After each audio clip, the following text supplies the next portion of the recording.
तो गाइज इस वीडियो में हम बात करेंगे रेस्ट एंड स्प्रेड ऑपरेटर की। तो सबसे पहले हम देख लेते हैं कि रेस्ट ऑपरेटर क्या होता है, क्योंकि इंटरव्यू में ये दोनों ही ऑपरेटर के बारे में पूछा जाता है, बट रेस्ट के बारे में सबसे ज़्यादा पूछा जाता है। रीज़न बिहाइंड दैट कि हम इसे बहुत कम यूज़ करते हैं, बट अगर आप इंटरव्यू के लिए प्रिपेयर कर रहे हो तो आपको पता होना चाहिए।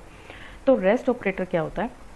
Rest operator is a type of parameter that gets all the remaining parameter of a function call via an array.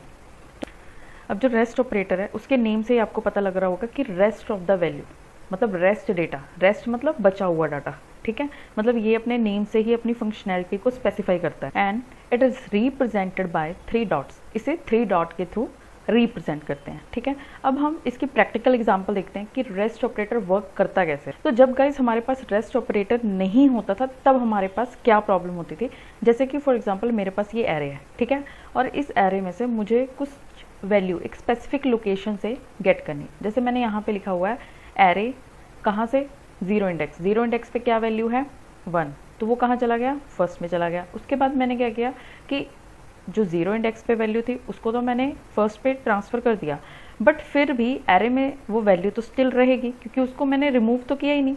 तो उसके लिए अलग से हमने स्लाइस मेथड को यूज़ किया। अगर आपको स्लाइस मेथड का नहीं पता या आपने नहीं यूज़ किया तो ऊपर आई बटन में आपको मेरी स्लाइस और सप्लाइज दोनों की वीडियो दिख रही होगी, आप उस पर क्लिक करके आप इसे समझ सकते हो। बेसिकली स्लाइस मेथड क्या होता है, एरे में से किसी एक पर्टिकुलर वैल्यू को अगर आप रिमूव करना चाहते हो तो आप स्लाइस मेथड के थ्रू कर सकते हो, ठीक है। तो अब यहाँ पे हो क्या रहा है कि एरे के जीरो इंडेक्स पे जो वैल्यू है वो फर्स्ट में चलेगी, और जो जीरो इंडेक्स पे जो वैल्यू थी मतलब जो फर्स्ट पोजीशन पे वैल्यू थी ये वाली, इसे क्या कर दिया, स्लाइस कर दिया, ठीक है। स्लाइस करने के बाद जो बचा हुआ डेटा था मतलब कि 2, 3, 4, 5 कहाँ चला गया, वो रेस्ट में चला गया, ठीक है। अब जब आप कंसोल करोगे तो फर्स्ट में आपको क्या मिलेगा, आपको 1 मिलेगा, जो कि यहाँ पे आ भी रहा है। अगर मैं इसे रन करूँ, ठीक है, ये देखो फर्स्ट एलिमेंट क्या है, 1 आया, क्योंकि हमने एरे जीरो पोजीशन से क्या उठाया था, 1 उठाया था, ठीक है। उसके बाद रेस्ट ऑफ द एलिमेंट, बचे हुए एलिमेंट कौन से हैं, 2, 3, 4, 5। ये देखो यहाँ पे 2, 3, 4, 5 है ना, यहाँ पे भी 2, 3, 4, 5 हमारे पास आउट। लेकिन अगर आप इस स्टेप को अगर आप कमेंट कर दो, इसको मैंने कमेंट कर दिया, ठीक है, और यहाँ पर मैंने जो हमारा मेन एरे ये वाला एरे, इसे मैं ऐसे ही यहाँ पे कंसोल कर दूँ एरे, ठीक है। तो हमारे पास देखो क्या रहा है, 1, 2, 3, 4, 5। तो इसने क्या किया, फर्स्ट एलिमेंट तो दे ही दिया निकाल के, क्योंकि ये हमने यहाँ पे देखो इसे किसी और वेरिएबल में स्टोर किया, बट हमने उसको स्लाइस नहीं किया, मतलब ओरिजिनल एरे से रिमूव नहीं किया 1 को, तो वो एज इट इज़ पड़ा रहेगा। तो क्या है 1, 2, 3, 4, 5। अगर आप इस स्टेप को अगेन से अनकमेंट कर दो तो आपको यहाँ पर मिलेगा 2, 3, 4, 5। तो देखो यहाँ पर आ रहा है अच्छा, ठीक है, यहाँ पे हमें ये जो वेरिएबल है जिसमें हमारी अपडेटेड वैल्यू आई है उसे यहाँ पर कंसोल कराना होगा, रेस्ट, ठीक है। तो क्या आ गया हमारे पास, 2, 3, 4, 5। तो देखो एक एरे में से एक पर्टिकुलर वैल्यू गेट करने के लिए हमें कितने स्टेप्स फॉलो करने पड़े, है ना। अगर मैं इस चीज़ को कमेंट करूं और आफ्टर रेस्ट ऑपरेटर, मतलब रेस्ट ऑपरेटर के बाद जब हमारे पास रेस्ट ऑपरेटर आया तो इस वर्क को उसने कितना ईजिली किया वो अब हम देखेंगे, ठीक है। तो आफ्टर रेस्ट ऑपरेटर ये कैसे काम करेगा, ये देखो जहाँ पर हमने इतने सारे स्टेप्स फॉलो किए एक एरे में से पर्टिकुलर पोजीशन से वैल्यू को गेट करने के लिए, ठीक है। बट अगर आप इसे अगर आप इसे विद रेस्ट ऑपरेटर करते हो, इस सेम चीज़ को हम विद रेस्ट ऑपरेटर करेंगे तो ये कैसे काम करेगा हम वो देखते हैं। तो जैसे मेरे पास एक यहाँ पे है एरे, ठीक है, और राइट साइड पे मैंने क्या किया, ये जो एरे है इसकी वैल्यू को गेट कर लिया, इसकी वैल्यू को मैंने गेट कर लिया, यहाँ पे पेस्ट कर दिया, ठीक है। तो यहाँ पर मैंने क्या किया, यहाँ पर मैंने एक तरीके से ये डी स्ट्रक्चरिंग हो रही है, और रेस्ट ऑपरेटर का ना सबसे ज़्यादा यूज़ डी स्ट्रक्चरिंग में होता है। इस चीज़ को हमेशा याद रखना। मेरे इस सीरीज़ में आपको डी स्ट्रक्चरिंग की भी वीडियो मिलेगी, जावास्क्रिप्ट डी स्ट्रक्चरिंग, या फिर मैं डिस्क्रिप्शन में भी मैंशन कर दूँगी, आप लोग जाकर ज़रूर देखना। ES6 का ही फीचर है वो भी, उसके बारे में ज़रूर रीड करना, ठीक है। तो मैंने यहाँ पर क्या किया, मैंने यहाँ का कह दिया रेस्ट, ठीक है। अब अगर मैं कंसोल करती हूँ कंसोल डॉट लॉग, ठीक है, मैंने यहाँ पर क्या, फर्स्ट कॉमा रेस्ट, ठीक है। अब जो फर्स्ट है उसमें आ जाएगा 1, और जो रेस्ट मतलब जो बचा हुआ डेटा वो चला जाएगा रेस्ट में। तो अगर मैं इसे रन करूँ, देखो मेरे पास क्या आया। ओके, हम इसे 2 अलग अलग कंसोल में करते हैं ताकि आप समझ पाओ। यहाँ पर हम इसे रिमूव करते हैं, तो यहाँ मैंने ले लिया फर्स्ट, ठीक है, और यहाँ पर मैंने लिया कंसोल डॉट लॉग रेस्ट, तो यहाँ आ गया हमारे पास रेस्ट, ठीक है। तो यहाँ पर फर्स्ट क्या है, हमारे पास 1 है, और रेस्ट हमारे पास क्या है, रेस्ट वैल्यू क्या है 2 3 4 5। तो ये हमारे पास रेस्ट वैल्यू आ गई 2 3 4 5।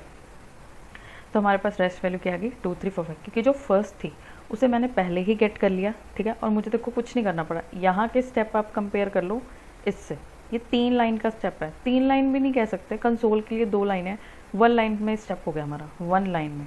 और यहाँ पर कहाँ पे हमारे पास, कहाँ 3 लाइनें हमने फॉलो की, अगर मैं कंसोल को इन्वॉल्व ना करूँ तो, ठीक है। तो देखो मैंने फर्स्ट वैल्यू ऐसे ही डायरेक्ट गेट कर ली, और जो रेस्ट है, बची हुई वैल्यू है, वो यहाँ पर हमारे पास रेस्ट में आ गई। अब ज़रूरी नहीं इसका नाम में मुझे रेस्ट ही रखना, आप इसका नाम कुछ भी रखो। मैंने ABC रख दिया, अगर आप यहाँ पे ABC भी करोगे ये तब भी वर्क करेगा। ऐसा नहीं है कि आपको रेस्ट ही लिखना है, रेस्ट वो आपकी अंडरस्टैंडिंग के लिए। ओके, तो देखो हमारे पास क्या आउटपुट आई है, जो फर्स्ट है उसमें फर्स्ट वैल्यू आ गई है, और जो रेस्ट ऑफ द डेटा हमारे पास बचा खुचा डेटा वो कहाँ चला गया, ABC में चला गया, ठीक है। इसी तरीके से अगर आप यहाँ पर एक और वेरिएबल पास कर दो, जैसे मैंने यहाँ पर फर्स्ट लिखा तो मैं सेकंड लिख देती हूँ, सेकंड वेरिएबल का नेम अगेन आप कुछ भी ले सकते हो, ठीक है।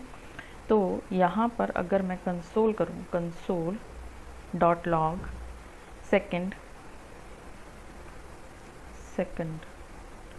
ठीक है। तो अब क्या होगा, जो फर्स्ट है उसमें 1 आएगा, सेकंड जो उसमें 2 आएगा, जो बचा हुआ डेटा है 1 और 2 के बाद कहाँ चला जाएगा, ABC में चला जाएगा। तो इसको रन करते हैं, तो आप लोग देख सकते हो फर्स्ट में 1 गया, सेकंड में 2 गया, और रेस्ट डेटा कहाँ चला गया 3 4 5 में, ठीक है। तो ये होती है गाइस रेस्ट ऑपरेटर की मेन फंक्शनैलिटी। इसके अलावा रेस्ट ऑपरेटर का और कोई यूज़ नहीं होता, सबसे ज़्यादा ये डीस्ट्रक्चरिंग में यूज़ होता है। अब ओके, तो ये जो गाइस हमारी प्रॉब्लम थी ये वाली, इसका सोल्यूशन हो गया। पर अगर मैं इस प्रॉब्लम को और बड़ा करूं, जैसे फॉर एग्जांपल मेरा जो एरे है उसमें 6, ठीक है, 7 8 9, मतलब बहुत ज़्यादा डेटा है, अनलिमिटेड, ठीक है। और अगर मैं बोलूं कि मुझे एक पर्टिकुलर पोजीशन की और वैल्यू चाहिए, जैसे जो 8 पोजीशन पे है, ठीक है। तो मैंने यहाँ पर क्या लिखा, कॉन्स्ट 8 इक्वल टू एरे, तो यहाँ पर मैंने ले लिया 7, ठीक है, क्योंकि जो इंडेक्स है वो 0 से शुरू होता है, ठीक है। तो अगर मुझे 8 पोजीशन का एलिमेंट चाहिए तो मैं यहाँ पे 7 मेंशन कर रही हूँ, ठीक है।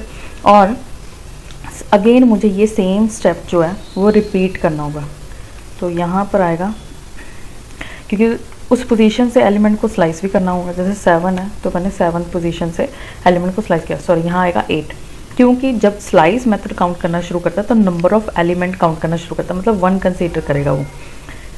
जैसे 1 2 3 4 5 6 7 और 8, ठीक है। तो 8 पे जो है उसे क्या करना है, रिमूव करना है। और अब अगर आप इस चीज़ को कंसोल करते हो, ठीक है, तो यहाँ पर हमारा था फर्स्ट, ये हो गया रेस्ट, और यहाँ पर मैंने ले लिया कंसोल डॉट लॉग 8,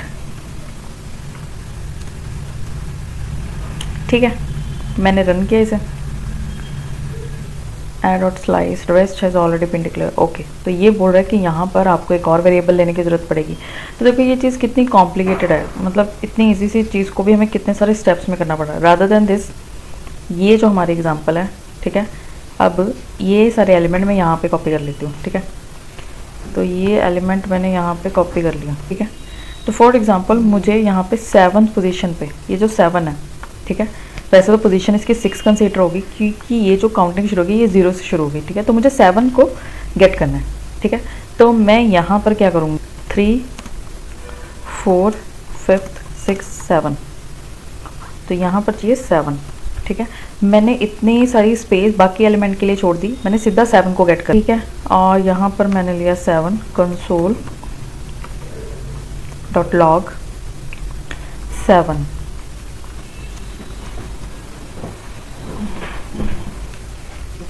ठीक है। तो यहाँ पर हमारे पास क्या आया, 7 की जगह 8 आया, मतलब कि यहाँ पे गड़बड़ हुई है।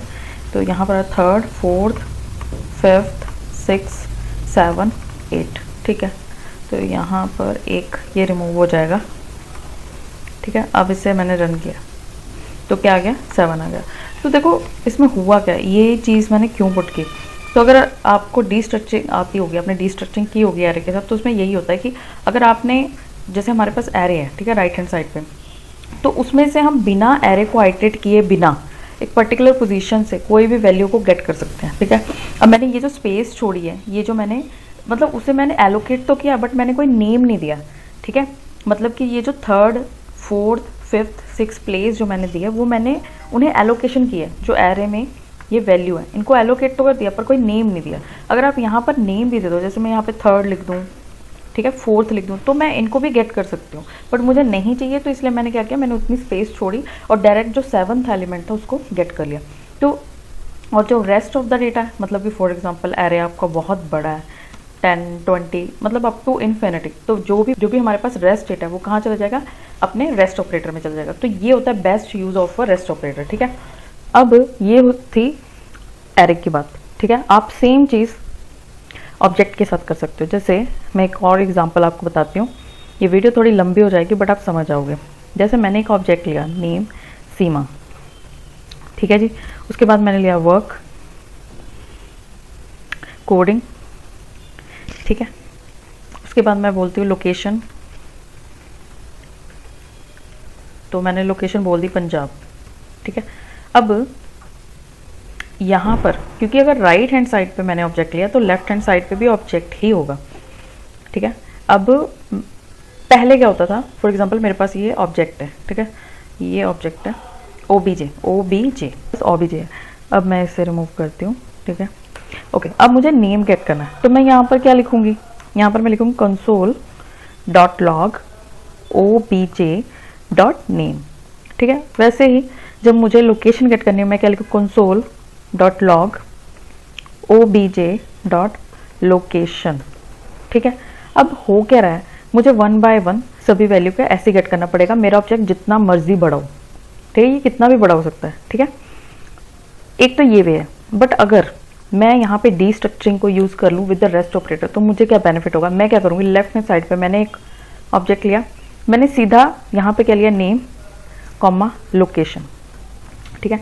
अब आप बोलोगे कि वो भी तो 2 ही स्टेप थे, मैं आपको बताती हूँ कि फ़र्क कहाँ पे था। अगर आपका फॉर एग्जांपल जो की नेम है वो बहुत बड़ा है, कई बार ऐसा होता भी है, फॉर एग्जांपल ये की नेम बड़ा है, मतलब कुछ भी हो सकता है, ठीक है। जैसे जब हमारे पास एपीआई का डेटा था तो उसमें बहुत कुछ होता है, जैसे ओबीजे की एंड वैल्यू नेम लोकेशन, मतलब कुछ इस तरीके का। तो अगर मैं इसे बार बार और ऐसे ही इसी तरीके के बहुत सारे हमारे की नेम होंगे तो हम कैसे गेट करेंगे, हमें वैसे लिखना पड़ेगा ओबीजे डॉट ओबीजे की एंड वैल्यू। तो मतलब ये चीज़ बहुत ज़्यादा ना कोड क्वालिटी को बहुत ज़्यादा डिक्रीज करेगी, ख़राब करेगी, है ना।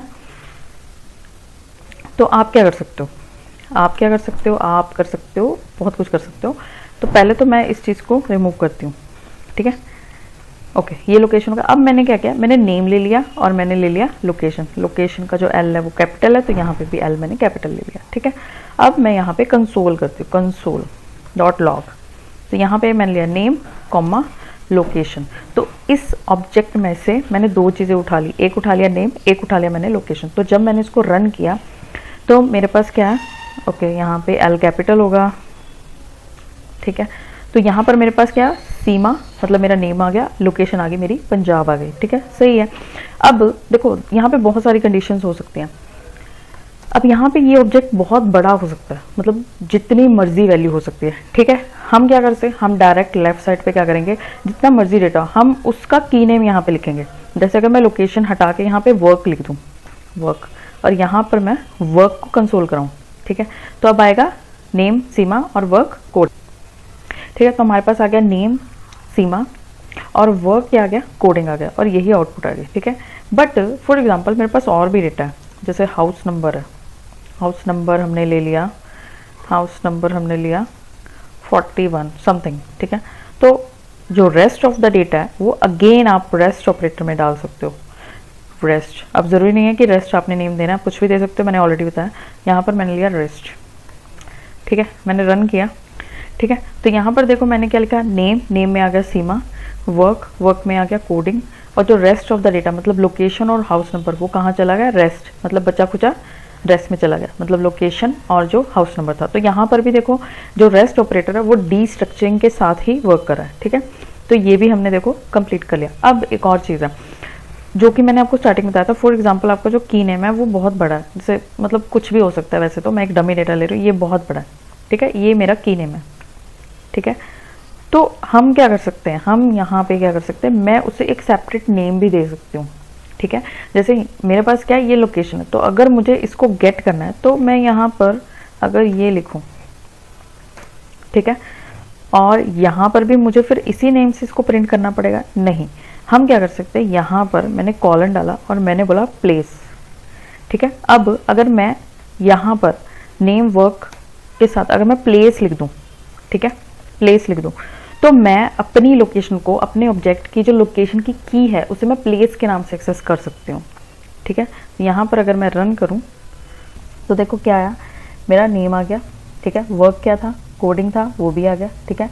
अब जो मेरी लोकेशन थी, ठीक है, लोकेशन का जो की था मैंने ऐसे एक डमी सा नेम दे दिया, उसे बहुत बड़ा नेम दे दिया। अब बार बार उसको लिखने से अच्छा है मैंने क्या किया, मैंने उसको एक नया नेम दे दिया प्लेस। अब जब मैं प्लेस लिखूंगी तो मेरे पास लोकेशन का डेटा आएगा, और जो रेस्ट ऑफ द डेटा मतलब जो बचा हुआ डेटा है यानी कि हाउस नंबर, वो कहाँ चला गया, रेस्ट में चला गया। तो इस तरीके से देखो जो रेस्ट ऑपरेटर है वो डीस्ट्रक्चरिंग ऑफ ऑब्जेक्ट भी बहुत अच्छे से वर्क करता है। तो मेनली ये इन चीज़ों के लिए यूज़ होता है, ठीक है। आई होप आपको ये अच्छे समझ आ रहा है। तो गाइज ये था रेस्ट ऑपरेटर का फुल फ्लेज वीडियो। आपको वीडियो कैसा लगा आप लोग कमेंट करके बताना। और हाँ, जो स्प्रेड ऑपरेटर है वो हम नेक्स्ट वीडियो में कवर करेंगे, क्योंकि ये वीडियो ऑलरेडी लंबी हो चुकी है। तो मुझे ये है कि मैं दोनों को सेपरेटली आपको एक्सप्लेन करूँ। ताकि अगर आपको वीडियो अच्छी लगे लाइक करना, ठीक है, कमेंट करके बताना कि वीडियो कैसी लगी। मिलते हैं नेक्स्ट वीडियो में। Thanks for watching.